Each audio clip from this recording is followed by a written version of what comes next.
Hello and welcome to this month's edition of the Whisky Investment Podcast. I'm Alwynne Gwilt, whisky journalist, and today we're up at the Oakwood Cooperage. As you can see around me, there are lots of barrels. You're going to hear some beeping, some noises because we are at an active cooperage, which is super exciting. I am joined by Graham Hamilton, who's the chairman here, and we're going to be delving into the whole world of what goes on with coopering. How does it work? Why is it important? And why is it an absolutely integral part of the Scotch and global whisky industry? Graham, welcome to the podcast. Thank you very much for having me. I'm excited to be here.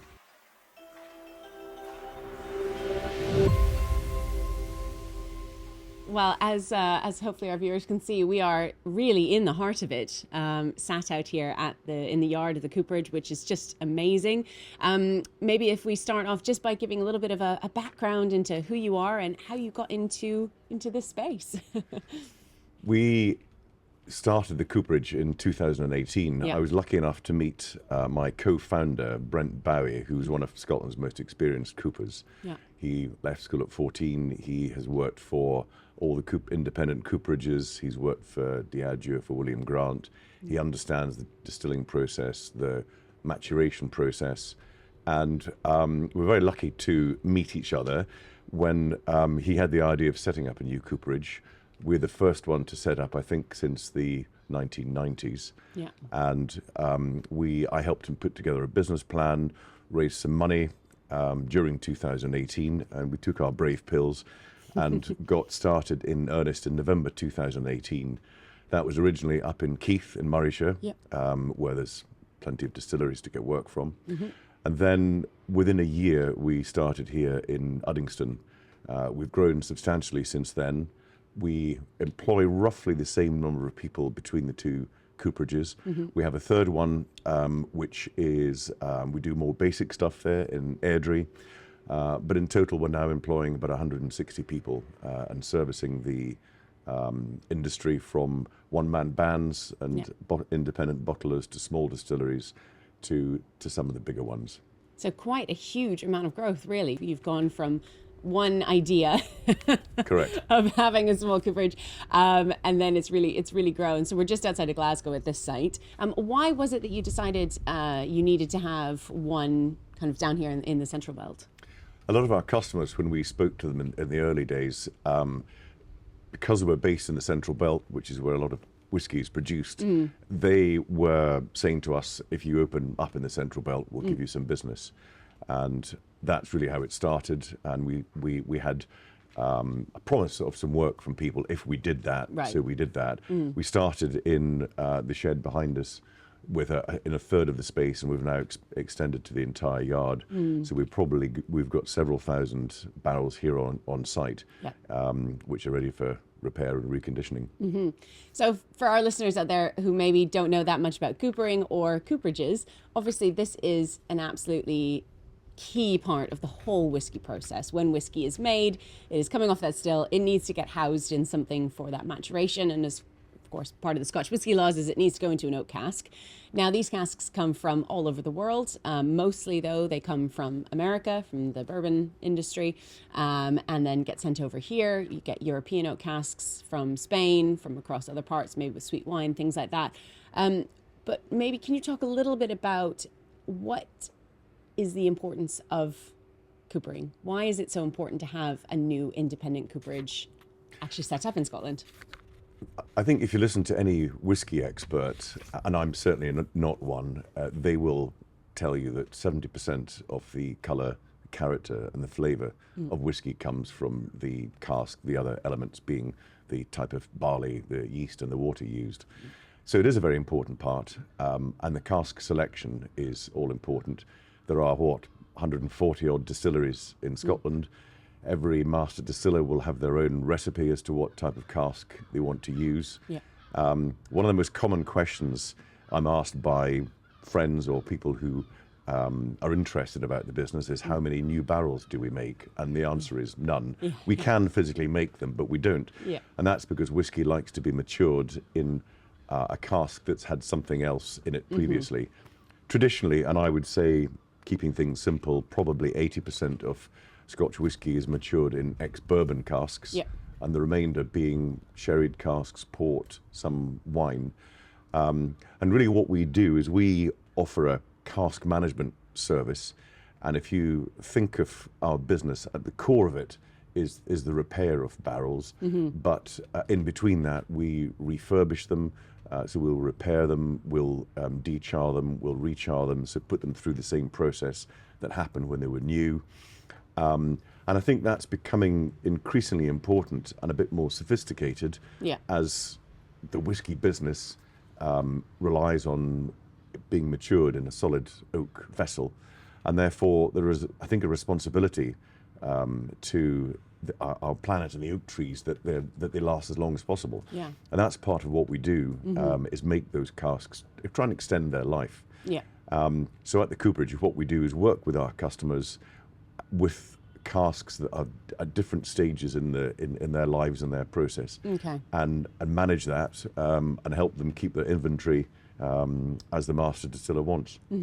So you'll basically, as the kind of, I guess, the supply chain goes, you'll get these casks in directly from America off a ship. They'll arrive and they'll get unloaded here. Yes, I mean a chunk of them. That's right. I mean we do a lot of what we call distillery runs. Okay. And that means that the casks get emptied of bourbon in the States, and they come immediately onto a truck that comes here, and we manage the selection process.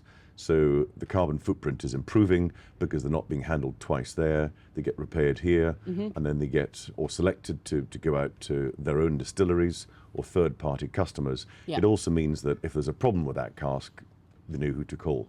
Hopefully there's not many problems. But they have a shorter timeline between when they leave the States and when they actually get to the distillery that they're actually going to. And then once they come here, we will put them through a predetermined process, working with the customer as to what they want done. And then each and every one will be tested at the end of that with air and water, and then will be dispatched as quickly as possible. Yeah. So the guys here will be obviously taking those barrels apart. They will be checking the heads, the cask ends, making sure they're in good shape. They'll be checking the hoops, which are the metals that bind the outside of them, checking each individual stave, and then either replacing them with new parts or, refurbishing them, I suppose, in some way. You mentioned de-char, re-char, and that's something that I always talk about, but it's a bit of a, if someone hasn't heard of that before, can you explain a little bit about what that is? It's probably worth going right to back to the beginning of a cask's life. So when a new cask is made, whether it's in Spain or whether it's in the States, it will be made into the shape of a cask, but before it's actually used, it will be set alight inside, so it'll be charred. And that helps release the component parts within the wood that gives the bourbon its flavour. Once it's had one or two maturations of Scotch whisky, we will recreate that process by the de-charring is, if you think of it as a sort of giant wire brush that scrapes all the charring from the inside, which has been impregnated with the whiskey. And then, so effectively, it's exposing it to the next layer of wood. And then we re-char that again. So we're replicating the process that happened at the beginning. So you're setting and that it alight. Effectively setting it alight, and then which may be for just a very short time, and then hose down. And then that is effectively, that's what we call the rejuvenation process.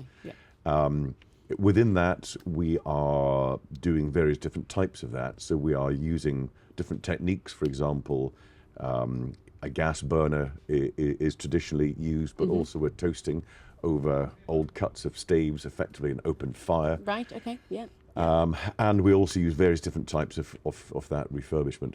Sometimes customers will also look for something a bit more specialist, and by that I mean they might like to use some ex-whiskey staves, but put in some new American oak ends to complement that, to give them a different flavour profile. And that's what I think a lot of the distillers are looking for, is to try and differentiate and provide different expressions of their malt. Another example might be for us to make smaller casks, which, because the liquid has got more exposure to the wood, it's a quicker maturation process. So, for example, we make the bigger casks into smaller ones. So typically a barrel is 190 litres. We might make that into 125 litre, which is called a quarter cask, or even an octave, which is about 65 litres, using different types of woods.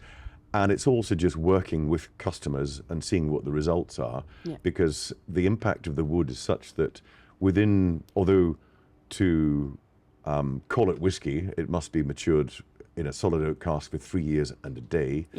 But within 3 to 6 months, a distiller can get a really good impression of what the wood is doing to that cask. And then sometimes they will mature that for maybe 2.5 years and go, it needs something a bit different. So we could supply one of those smaller casks or a sherry cask, and you only have to go into a whiskey shop or a duty-free shop to see the different expressions. You'll see finished in a Pedro Jimenez butt, for example, and that's a very popular vessel for typically perhaps some of the smoky Islay whiskies that actually benefit from a little bit of sweetness at the end. Yeah, absolutely. That's become more popular, and even since we've started, I've noticed a difference in the way in which the cask type and character is used in the marketing of products. And so you're getting more of those requests coming in. Yes. It's a competitive market, but it's also a very skilled one, and I think that's one of the joys of the master distillers is to decide how they're going to differentiate their product from other ones. Yeah. We talk about skills just then. I mean, being a cooper is a highly skilled trade, actually. It takes 4 years to actually get your proper coopering papers. So people don't realize this is, as long as or not longer than doing a degree in university. Absolutely. You mentioned you've increased your staff quite a lot in that short time frame. How have you been able to manage that and getting new people into the business? From day one, and Brent was very clever in saying this, is that we took on apprentices, and most of our, or a huge number of our coopers are people who started as labourers, then became apprentices, and then qualified fully as coopers. Doing that all on site. There is both here and in up north. I think there is a culture of coopers. It's a proud trade. It's very skilled. It's incredibly hard work. I'm always impressed by just the sheer capacity for this amazing skill that it is.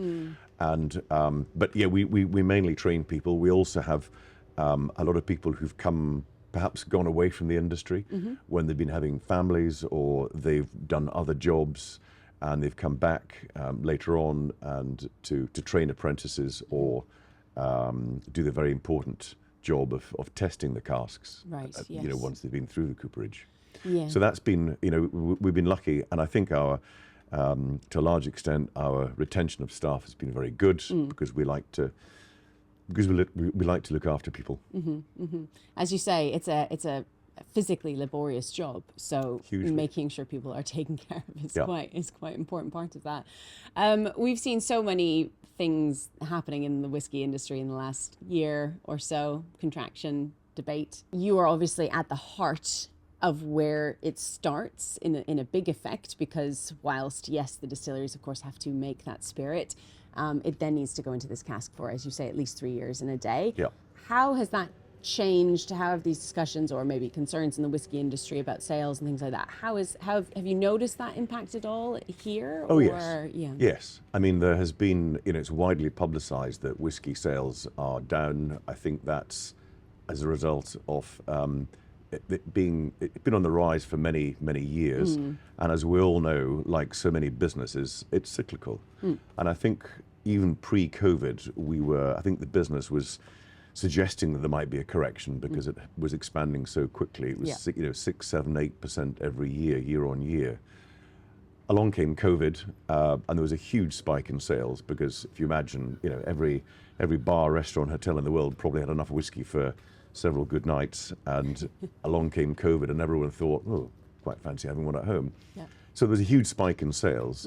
I think if you look at the very long-term trajectory of whiskey sales, we're seeing the correction, but it'll recorrect itself.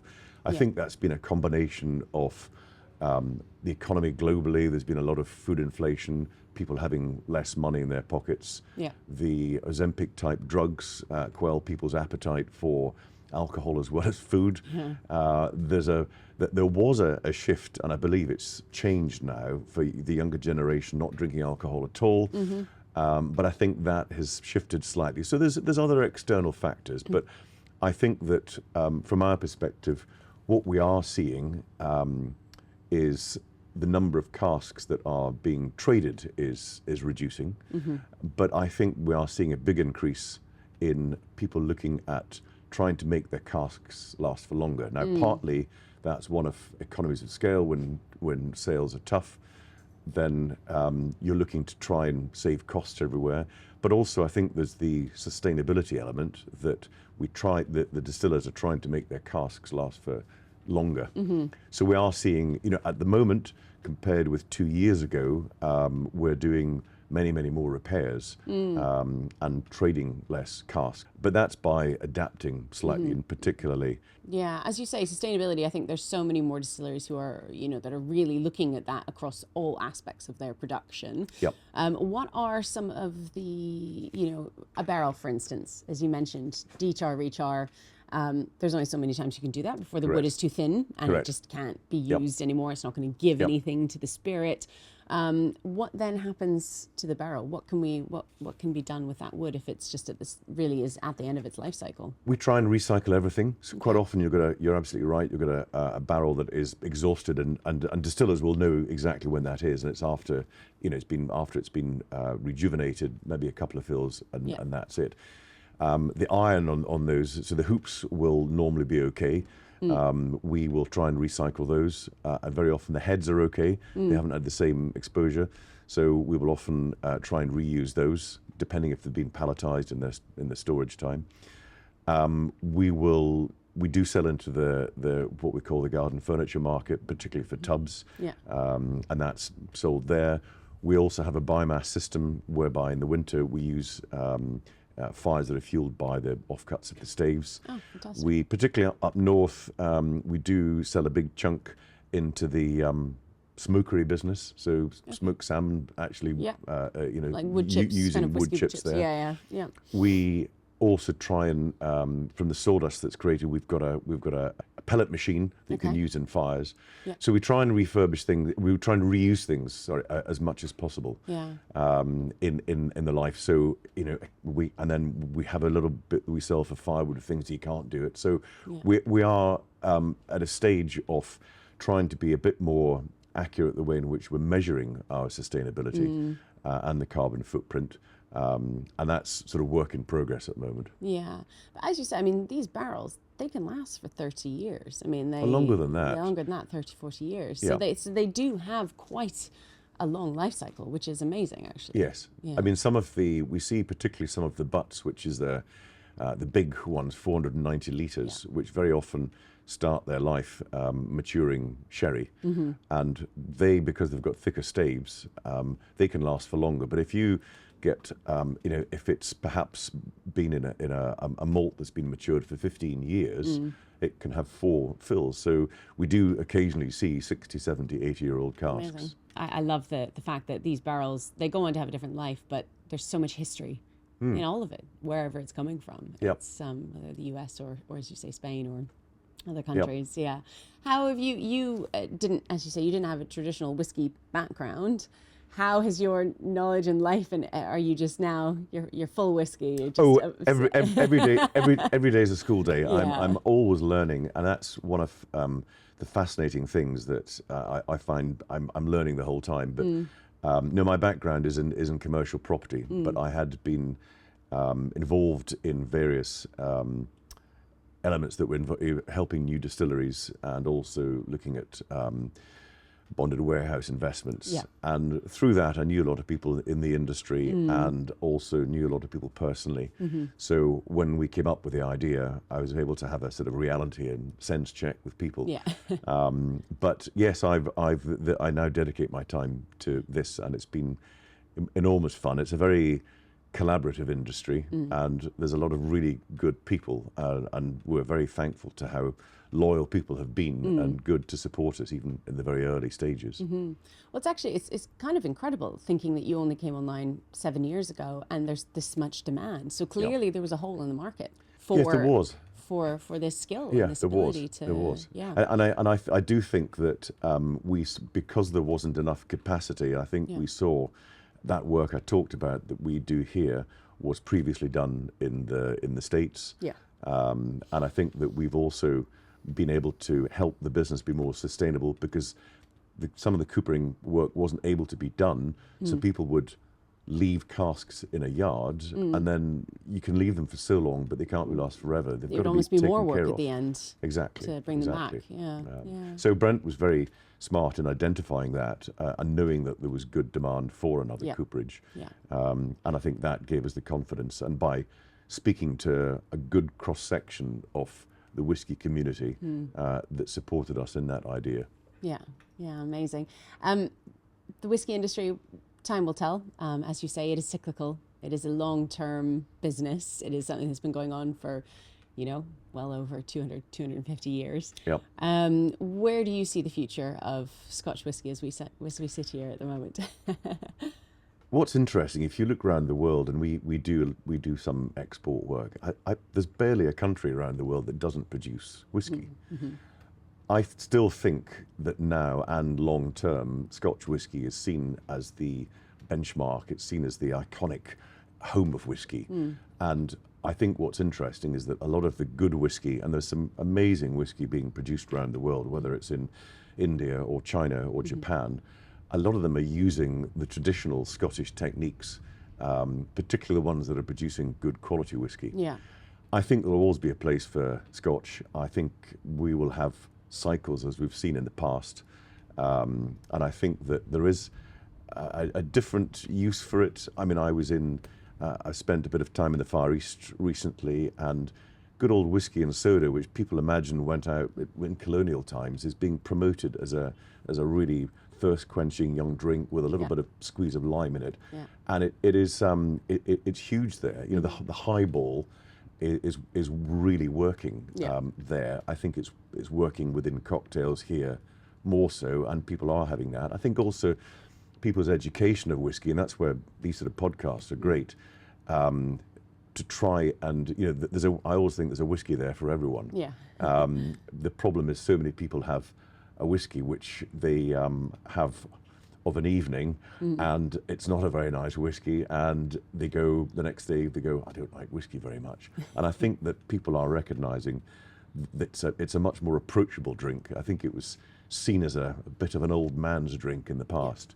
and that has changed, not just here, but globally. Absolutely. And the appetite for whiskey amongst consumers globally is huge. And I do think that we'll see, while the market for the more developed markets, which I would say, the way I see it, is within Europe and America, that's dropping. It will flatten, I think, but you're seeing good growth in Asia, in India, and there's emerging markets in sub-Saharan Africa and South America. Now, it's small beginnings, but you've got huge population growth. And if you look at the whole dynamic of what's happening there, I think the whiskey companies are very aware of that and seeing where that growth potential is going to come from. So I think the growth areas are probably not the traditional markets. They will be steadier. Yeah. I think the great thing is I've spoken to people who know an awful lot more about whiskey than I do, and I think the quality is fantastic. And a lot of people, I think a lot of the new distilleries are making really good spirit that doesn't necessarily have to be aged for 10 years. Yes, there will always be a market for aged spirit, but some, this is commentators I've listened to, they're saying the quality of some 4 or 5 year old whiskies is absolutely fantastic. Yeah, it's been amazing. It's been a real really, shift. really good. Yeah. And people are very obsessed with making good whiskey, and it's a competitive market, so they have to. They have to, yeah, absolutely. For you, Desert Island Dram, anything that is your choice that you... I'm a big fan of the Ardnamurchan whiskies, and that's a good example of the younger breed of whiskies. I think that yeah, that's would be my go-to. There's a few other also rans. Excellent. Well, Graham, thank you. It's been such a pleasure chatting with you, especially in such an atmospheric setting as right here at the Cooperage. I hope it's not too noisy. No, or it's been fantastic, and actually, I think seeing behind the scenes is so valuable in understanding really what goes into the heart and the skill that goes into making casks is so important to the Scotch whisky industry. So, thank you for your time, and thank you for joining me on the podcast. Thank you.